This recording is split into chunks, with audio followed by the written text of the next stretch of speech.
오늘 2015년 을미년 새해 첫 주일을 맞아 예배하는 성도님들 위해 주님의 평화와 은혜가 충만하기를 축원합니다. 올해는 1955년 을미년에 세상에 제가 태어났는데 60년 만에 맞는 을미년 회갑을 맞이하는 해입니다. 또 제게 안식년을 보내게 되는 그런 제 인생에서 참 중요한 그런 해를 보내게 되는 그런 해입니다. 제가 은천교회에서 목회를 시작한 지 올해 어연 33년이라고 하는 세월이 지나갔습니다. 지나가 생각해보면 힘든 시간도 참 많았지만은 참 행복한 그런 시간을 보냈습니다. 너무도 사랑을 많이 주신 교우들과 함께한 시간이었고 여러분 한 분 한 분이 너무도 소중한 그런 분들임을 늘 느끼고 있습니다. 제가 그동안 은천교회 목회하면서 돌아보니까 저는 제 힘으로 교회를 옮기려고 하는 시도를 해본 적이 한 번도 없었습니다. 제 아버지가 교계에서 힘도 있으셨고 또 덕망도 쌓으신 그런 분이라서 아버님이 현직에 계실 때에 제가 아버님께 내 목회가 힘들고 어려우니까 나도 큰 교회로 옮겨가게 해달라 그런 부탁을 한 번도 드려본 적이 없습니다. 우리 친척 가운데는 감리교 목사들이 참 많이 있어요. 그들은 목회가 어려우면 아버지에게 찾아와서 교회를 옮겨달라고 하는 그런 부탁을 자주 했었습니다. 아마도 제가 아버님에게 그렇게 졸라댔더라면 아버님이 아마 저도 웬만한 교회로 옮겨주셨을 것이라 그렇게 생각을 해봅니다. 그런데 저는 그런 부탁을 한 번도 해본 적이 없어요. 그저 사고치지 않고 묵묵히 목회자의 일을 지키면 그게 아버님에게 효도하는 거다. 그렇게 생각을 하며 지내다 보니까 이렇게 많은 세월이 흘러갔습니다. 후배들이 큰 교회에서 목회하고 또 사례도 많이 받는 것을 한때는 저도 부러워도 했지만은 그런 욕심을 부리지 않겠다. 그렇게 생각을 했습니다. 돈을 많이 받는다고 하루 5끼 먹는 것도 아니고 뭐 적게 받는다고 하루 3끼를 못 먹는 것도 아니니 말이죠. 물질은 풍족하지 못했어도 저를 아는 선후배 목사들은 저를 가난한 목사라고 생각하는 사람은 한 사람도 없습니다. 언제나 어려운 후배들을 도왔습니다. 또 저는 옷도 남 못지않게 입습니다. 제 옷 입는 스타일이 어때요? 멋있어요. 그래요. 우리 지방에서도 옷 잘 입는 목사로 그렇게 통하고 있습니다. 제가. 얼마나 감사해요. 제가 작년에 하나님 앞에 헌금을 2,900만 원을 드렸습니다. 제가 받는 1년 살의 거의 절반을 드린 거죠. 뭐 자랑하려고 드린 것은 아니고 교회의 재정을 생각하면서 담임 목사의 책임을 감당한 것이고 또 그렇게 드릴 수 있었음에 참 하나님께 감사를 하고 있습니다. 그동안 제가 목회하면서 우리 조준용 장로님에게 헌금 순위 1등을 한번 뺏겨본 적이 있습니다. 조 장로님이 그에 5천만 원 정도 헌신을 했거든요.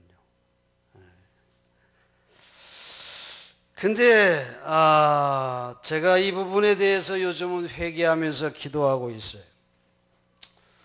목사가 세상에서 돈 버는 사업을 하는 것도 아닌데 헌금 순위를 늘 교회에서 1등 한다고 하는 것은 그동안 목사가 성도들이 축복받도록 기도를 얼마나 하지 않았으면 그렇게 했을까? 그런 회개가 저한테 왔습니다. 당연히 하나님이 세상에 기업을 주고 세상에 사업을 허락해 준 그런 성도들이 축복을 받아서, 목회는 돈 버는 직업이 아니잖아요. 목회하는 목사보다 헌신을 더 많이 해야 정상인데 말이죠. 제가 그동안 목회를 참 못했구나, 그런 회개가 저에게 왔습니다. 만물의 주인이신 하나님께서 성도들의 기업을 축복해 주셔서 선한 사업에 힘쓰도록 그렇게 기도를 더 열심히 했어야 되는데, 그런 회개가 왔습니다. 여러분, 올해 성도님들의 축복을 받아서 여러분이 11조를 100만 원, 200만 원, 500만 원, 1000만 원 드리는 성도들이 나타나기를 간절히 축원합니다. 하나님이 축복하시면 될 줄로 믿습니다. 일산의 오리집 하는 가나안 덕의 사장은 11조를 3천만 원을 드린다는 이야기를 들었습니다. 여러분의 기업에 오병이어의 축복이 넘치기를 간절히 축원합니다. 올해는 제 헌금 순위가 밑으로 뚝 떨어지기를 간절히 원합니다. 여러분의 삶 속에 축복의 놀라운 증거들이 나타나기를 간절히 축원합니다.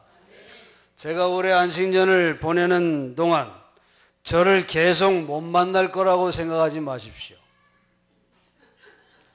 우리 노건사님들이 그렇게 걱정을 해서 한번 제가 송추의 가마골에 가서 갈비탕을 사드리면서 제가 말씀을 드렸습니다. 제가 집에 있을 때는 얼마든지 여러분 만날 수 있습니다. 1년 동안 제가 휴가를 받아서 목회를 쉬는 것이지 여러분을 1년 동안 못 보는 것은 아니죠. 물론 제가 다니는 것 참 좋아해서 그렇지만 돈이 없어서 1년 내내 나가 있지 못합니다. 제가 1년 동안 기도원에도 갈 겁니다. 그리고 참석하고픈 세미나에도 다녀보려고 합니다. 또 가보고 싶은 여러 교회도 탐방을 할 겁니다. 또 외국에 나가서 선교사들도 만나고, 선교사들을 만나서 그들의 사역을 돌아볼 때 굉장한 힘을 얻는 것을 제가 늘 경험을 하거든요. 그리고 또 제가 어디 갈 것 같아요? 그렇죠. 손주를 봐야죠. 그래요. 못 본 손주도 보고 올 겁니다. 올해 4월에는 제 생일이 있는 달입니다. 여러분을 초대해서 대접을 하려고 합니다. 그때 여러분 빠지지 말고 다 오셔서 함께 사랑을 나눴으면 좋겠습니다. 여러분, 저를 위해서 많이 기도해 주시기 바랍니다. 성령 충만해서 제 남은 목회에 전념할 수 있도록 여러분 저를 위해 기도해 주십시오. 사랑의 공동체인 은천교회가 되길 기도하며 준비하는 그런 안식년을 보낼 수 있도록 여러분 기도해 주시기 바랍니다. 하나님은 사랑이십니다. 이 하나님의 사랑에 깊이 잠기고 느끼고 체험하는 그런 기간이 되기를 원하고 있습니다. 오늘 본문인 요한일서는 신약성경의 23번째 책으로 5장 105절 6쪽에 인쇄돼서 여러분 20분이면 읽을 수 있는 아주 아름답고 귀한 보석 같은 책입니다. 요한일서는 3가지를 말해주고 있습니다. 첫째는 하나님은 사랑이시라고 말합니다. 하나님의 본성이 사랑이요, 사랑으로 우주를 창조하셨고 인간이 하나님을 발견한 것이 아니라 하나님이 우리를 먼저 사랑하셨다고 그렇게 말하고 있습니다. 두 번째는 하나님의 사랑의 절정은 독생자 예수 그리스도를 보내주셔서 인간을 죄의 사슬, 멸망의 구덩이에서 구해주셨다고 말하고 있습니다. 세 번째는 그러기에 사랑의 하나님, 이 사랑으로 오신 그리스도를 믿는 자는 당연히 이웃을 사랑해야 한다고 말하고 있습니다. 사랑은 선택사항이 아니라 성부, 성자, 성령의 지상명령이고 사랑의 실천을 통해서만 하나님을 알 수 있다고 말하는 것이 바로 요한일서의 증거입니다. 사랑하는 성도 여러분, 하나님은 사랑이시라고 하는 말 우리가 얼마나 많이 듣습니까? 하나님은 저주하고 책벌하고 심판하려고 하는 신이 아니라 용서하고 구원하시려는 사랑의 신입니다. 요한복음 3장 17절에 하나님이 아들을 세상에 보내신 것은 심판하려는 것이 아니라 아들로 세상을 구원하시려는 것이다. 그렇게 말했어요. 예수님은 사랑의 하나님을 탕자의 비유를 통해 이렇게 설명하지요. 하나님은 못된 아들도 오래 기다리시는 아버지 같은 분. 하나님은 죄인이 돌아오기 전부터 용서하기로 마음을 먹고 계시는 넉넉한 사랑을 가지고 계신 분. 하나님의 사랑은 과거의 잘못을 캐묻고 따지지 않는다고 하는 것이죠. 그저 돌아온 것으로만도 기뻐가지고 잔치를 베푸시는 사랑의 하나님. 자기의 의로움을 주장하는 마다들보다도 눈물로 회개하는 탕자를 더 기뻐하시는 분. 그분을 예수는 그리고 있습니다. 1936년 전 세계는 놀라운 뉴스를 들었어요. 그리고 그것은 지금까지도 얘기거리가 되고 있는 그런 사건이 있습니다. 그것은 원조공과 심푸슨 부인의 사랑 이야기입니다. 그 당시 대영제국이라면 세계를 지배하고 있을 때죠.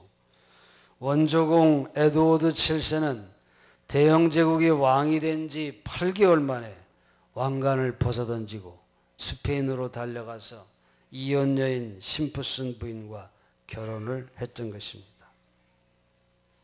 심푸슨 부인은 회고록에 이렇게 썼어요. 나는 슬픔이 있을 때마다 에드워드의 희생과 사랑을 생각했다. 나는 잠시라도 슬픔을 가질 자격조차 없다고 생각했다. 이 세상에 몇 명의 여자가 왕관보다도 나를 더 사랑하고 왕국보다도 나를 더 귀중히 여기고 그 막대한 권력과 재물보다도 나를 더 사랑해주는 남자가 있다고 고백할 수 있는 여자가 얼마나 있을까? 그런 말을 했어요. 그런데 여러분, 우리는 이 원조공의 사랑은 비교도 안 되는 놀라운 사랑을 알고 있어요. 바울이 하나님의 사랑을 노래한 시를 들어보십시오. 그분은 하나님의 모습을 지니셨으나 하나님과 동등함을 당연하게 생각하지 아니하시고 오직 자기를 비워 종의 모습을 취하시고 사람과 같이 되셨습니다. 그는 사람의 모양으로 나타나셔서 자기를 낮추시고 죽기까지 복종하셨으니 곧 십자가에 죽기까지 하셨습니다. 그렇게 빌립보서 2장 6절 이하에 말하고 있습니다. 여러분, 하나님은 이 놀라운 사랑을 우리에게 주셨습니다. 그 사랑 때문에 우리에게 희망이 생겼고 그 사랑 때문에 우리가 하나님의 나라를 바라볼 수 있게 된 것입니다. 하나님의 사랑의 절정은 예수를 이 땅에 보내주셨다는 것이죠. 하나님의 사랑이 우리에게 이렇게 드러났으니 곧 하나님께서 당신의 독생자를 세상에 보내주셔서 우리로 하여금 그로 말미암아 살게 해주신 것이라는 것입니다. 사랑은 여기 있으니 곧 우리가 하나님을 사랑한 것이 아니라 하나님께서 우리를 사랑하셔서 당신의 아들을 보내주시고 우리의 죄를 속하여 주시려고 속죄 제물이 되게 해주신 것입니다. 그렇게 본문이 말합니다. 19세기 초 버지니아주의 흑인 노예들 사이에 번진 전설이 있습니다. 장차 그레나다 섬에서 무라토라고 불리는 구원자가 나와서 흑인 노예들을 해방하고 완전한 자유를 준다고 하는 그런 전설이었습니다. 무라토는 아버지가 흑인이고 어머니가 백인으로 되어 있습니다. 노예의 서러움과 고통을 정말 이해하고 도와줄 수 있는 구원자는 그 자신이 흑인이며 노예가 되어본 자라야 하고 구원자로 나타날 무라토가 바로 그런 자라고 하는 그런 전설이죠.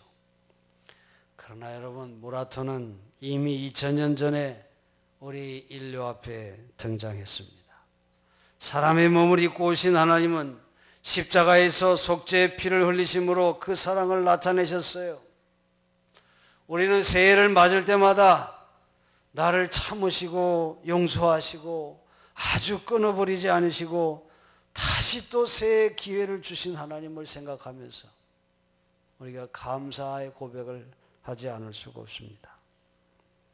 그리스도 예수를 내어주신 하나님의 사랑 때문에 내가 버림받지 않고 이만큼 하나님의 은혜 가운데 살아가고 있는 것이 아닌가, 그런 고백을 하지 않을 수 없어요. 여러분, 예수님처럼 참아본 자, 예수님처럼 빼앗겨본 자, 예수님처럼 멸시를 받아본 자, 예수님처럼 고독해진 자, 그런 자 어디 있겠습니까? 우리는 바로 이 예수님의 고통을 통해서 하나님의 사랑을 알 수 있는 줄로 믿습니다. 그러므로 예수를 통해 하나님의 깊은 사랑을 안 사람은 더 너그러워야 합니다. 더 참아야 하고 마음이 넉넉해야 한다는 것입니다. 예수님을 생각하면 가난해도 슬프지 않고 부한 사람도 부럽지 않습니다. 예수님을 생각하면 병들어도 외롭지 않고 얼마간의 실패를 해도 실망하지 않는 것입니다. 예수님을 생각하면 나를 향하신 하나님의 엄청난 사랑을 깨닫기 때문에 형제를 섬길 수 있고 겸손히 자기를 낮출 수도 있는 것입니다. 사랑하는 성도 여러분, 여러분의 삶의 모퉁이에서 예수님의 십자가를 생각하시기 바랍니다. 이 하나님의 놀라운 사랑 안에 안기시기 바랍니다. 끝으로 이 사랑의 하나님은 우리에게도 이 사랑의 실천을 강력하게 요구하고 있다고 하는 사실을 우리가 꼭 기억해야 한다는 것입니다. 사랑하는 사람이 하나님에게서 난 사람이고 하나님을 안다고 그렇게 오늘 본문이 말했어요. 또 하나님을 본 사람이 없지만 우리가 서로 사랑하면 하나님께서 우리 가운데 계시고 또 하나님의 사랑이 우리 가운데서 완성된다고 얘기했습니다. 사랑 안에 있는 사람이 하나님 안에 있는 것이라는 거예요. 하나님도 그 사람 안에 계신다는 것입니다. 하나님을 사랑한다고 하면서 형제자매를 미워하면 그는 거짓말장이다, 그렇게 말하고 있잖아요. 여러분, 하나님의 사랑은 철저한 헌신과 꾸준한 인내, 그리고 대상을 가리지 않는 포용, 말에서 끝나지 않는 실천, 여러분, 이것이 다 포함되어야 하는 것입니다. 여러분에게 말씀드렸듯이 앞으로 제 남은 목회의 초점은 이 하나님의 사랑을 실천하는 은천 공동체를 만들어가는 데 있습니다. 사랑하지 않는 자, 하나님을 알 수 없습니다. 그는 하나님의 자녀가 될 수도 없습니다. 그 속에 하나님이 계시지 않습니다. 사랑하지 않는 자는 사랑이신 하나님과 동떨어진 자이기 때문에 그렇다는 것입니다. 여러분, 내 안에 하나님의 사랑이 있습니까? 여러분, 내가 진정 하나님의 자녀라고 말할 수 있습니까? 사랑장인 고린도전서 13장 우리가 잘 아시죠?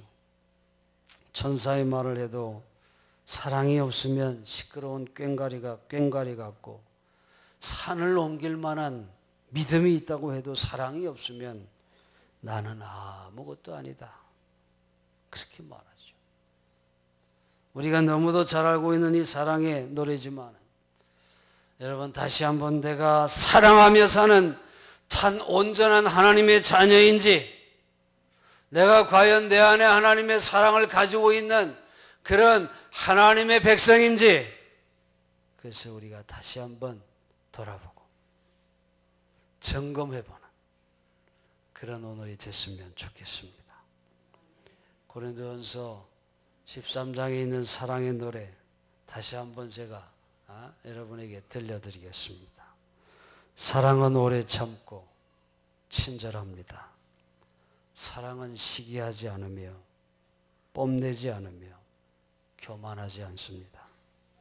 사랑은 무례히 행하지 않으며 자기 이익을 구하지 않으며 성을 내지 않으며 원한을 품지 않습니다. 사랑은 불의를 기뻐하지 않으며 진리와 함께 기뻐합니다. 사랑은 모든 것을 덮어주며 모든 것을 바라며 모든 것을 견뎌냅니다. 아멘. 옆 사람과 한번 인사합시다. 하나님은 사랑이십니다. 하나님은 사랑이십니다.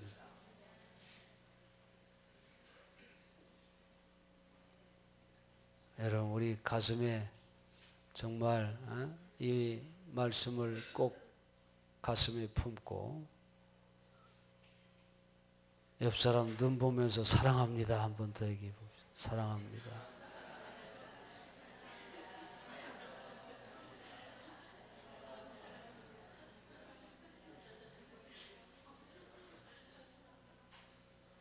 그래요, 여러분.